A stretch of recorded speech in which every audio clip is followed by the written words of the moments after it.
You guys, look who's here. We've got Theodis Daniel and his son, which basically, who needs no introduction whatsoever? But this is DJ Daniel, and everyone remembers DJ Daniel at the State of the Union when President Trump awarded him, along with his, how many police offices do you have badges from? Over 4,000. 4,000? And President Trump says, you know what, we need to give him the Secret Service. Is that what happened on the State of the Union? I'm still confused. I don't know what happened there. Tonight, DJ, we're going to do you the biggest honor of them all. I am asking our new Secret Service Director, Sean Curran, to officially make you an agent of the United States Secret Service.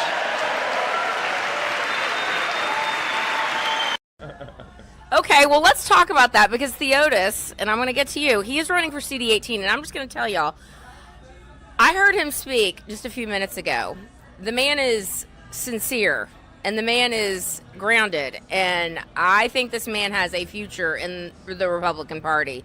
So you definitely need to check him out, and we're going to talk to him in just a second. But, DJ, how did you get the invite to go to the State of the Union? How did this happen? We still haven't figured that out. What do you think happened? Who contacted you? You might have to ask my dad that question. All right, Theodis, who contacted you? I had Brett Powell call me from the White House staff. He's from the White House. Yep. And did you find out how he knew about you?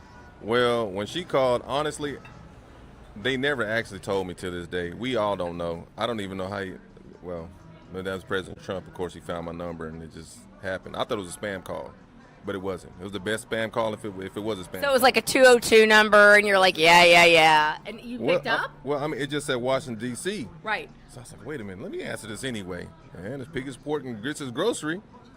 It was the White House. And so Brett asked me for my email, and then she went into telling me that President Trump and First Lady Miss Melania would like us to be their personal guests at the joint session. And I was like, well, okay. You're like, am I being punked? Like, what is this? So I gave her my email. She said, check your email. And she says, is that date good for you? I was like, that's like less than 2 days. What I look like saying no to President Trump? Of course we'll be there. Oh, we heard him, got up out of there, and we went. And it was on.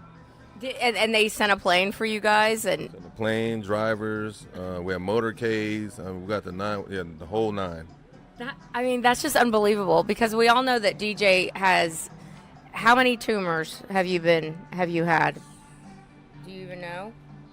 Too many to count? Well, I have been through 13 brain surgeries. On my 11th brain surgery, I woke up on a cloud that day. God told me to come over there. I said no, because I thought I was gonna fall through the cloud. And I told my dad that day that God gave me 2 words. He told me that I was one of his angels and I'm doing God's work.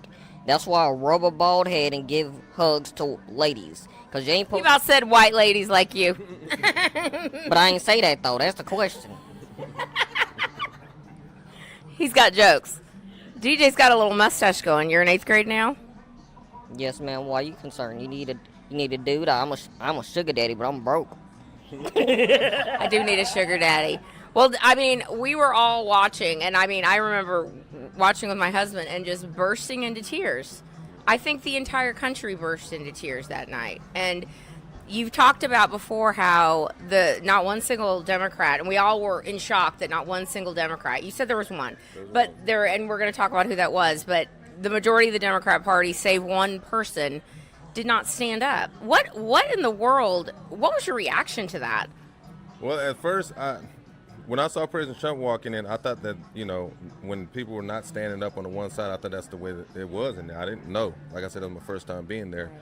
But then when President Trump started speaking and boos and flipping signs, taking off shirts, just disrupting the whole thing, it was like... What shirts were they taking off? I don't remember that. Like taking off the first shirts, and then they'd have one that says liar and all this other stuff. Oh, yeah, I remember that. Mm-hmm. And then Jasmine Crockett got him, took like half the room with her outside. She went to the camera and started talking about him and everything else.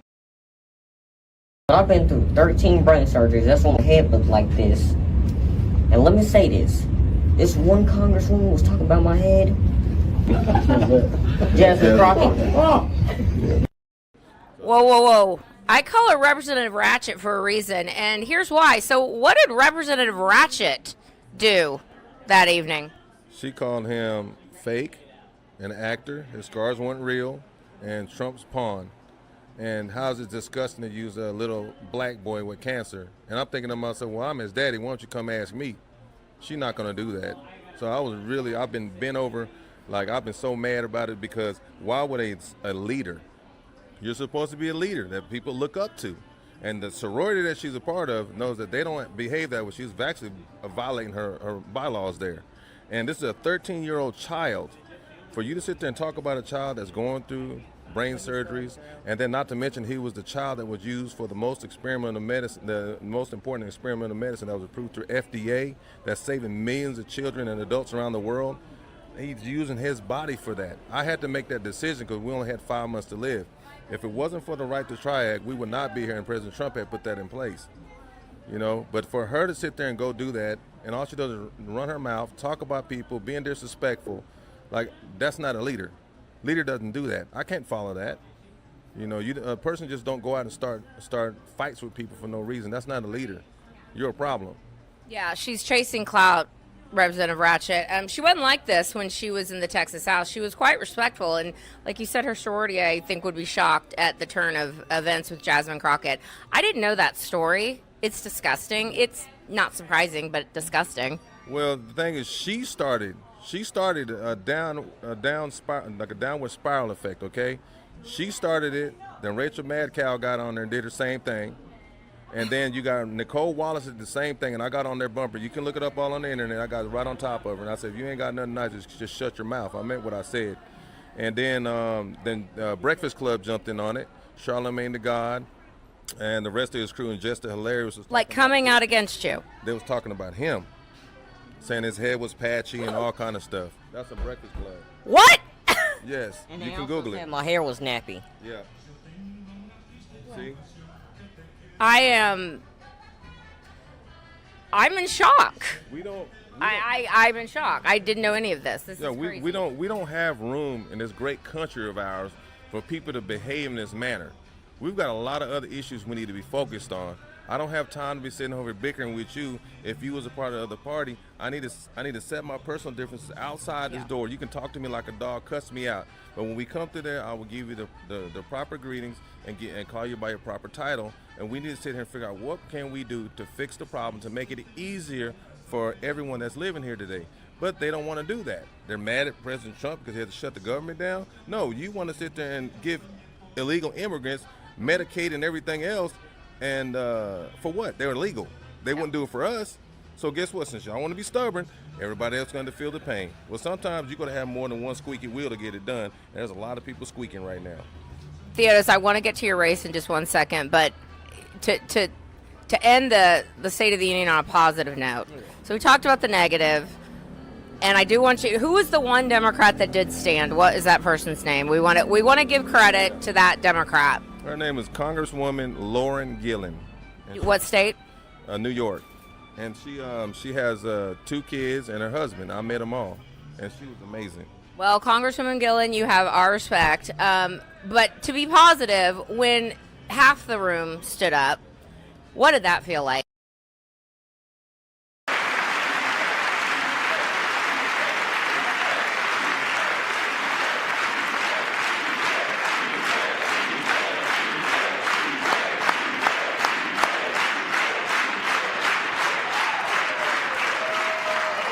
Thank you, DJ. Well, that moment there, I didn't, honestly, you know, the other side of the room, at that moment, we didn't even know if it even existed. It kind of disappeared. We didn't even know that they were even there because that whole one side of the room that was up started chanting DJ in there. It felt like the ceilings was about to blow off and roof was going to go over the side or something. And all you can see is President Trump saying. That was the greatest moment of the night. And they just was DJ and President Trump was like. He's like, y'all show that ass. Y'all show that ass. Keep showing that ass, Democrats. Yep. Now, DJ, before we talk about your dad's race, were you emotional that evening? Did you understand, like, what was being given to you? What did you feel like when all of this was going on? I ain't gonna lie, that day my soul left my body. Tell me more about that. No, because as soon as he said the Secret Service badge, my face was literally stuck like this. Official Secret Service right here. We are safe. Action was with President Trump and First Lady Melania. Not only that, they was giving me a tour of the White House, and I just magically, deliciously ran into Elon Musk, and I was talking about my dad's other truck called a Dodge Ram that we used to call a man pray truck, because we might have to pray because it may not make it. And I was just joking around with Elon Musk saying, can he send us a Cybertruck down? Because I was talking bad about my dad's other truck. He actually gave us one, a custom-made Cyber Beast. I was not expecting that. And we haven't heard about that. See, this is what I love about President Trump and stories like that, because the Bible says, do not let your left hand know what the right hand is doing. That's kind of like my favorite verse in the Bible personally, because when you do good works, you shouldn't want to be seen for it. You just do good works, and that story is amazing. So are you gonna drive it when you're 16? Is that the plan? I'm not driving that because that's not in my name. If I wreck that, I know I'm gonna get a bad whooping. It's a big truck. It's a big truck. I'm so honored to have met you, DJ, and I hope that we can be friends like forever and ever. Cool? That's fine with me. How much do I get paid? Now, let me talk about your race really quick. It's a crowded field. It's a very low turnout race right now. What are you feeling like right now? And I want to also talk about someone who's in the race that was a name that we weren't expecting, but we'll get to that. What are you feeling like with being on the ground and meeting all these people? Oh, it's amazing. It's amazing. I love, we love meeting people, and then we meet a lot of people that we didn't know that we influenced in such a way. We've actually prevented a lot of people from committing suicide or giving up on life, or some people discovered that they were sick, and they actually use our story for that.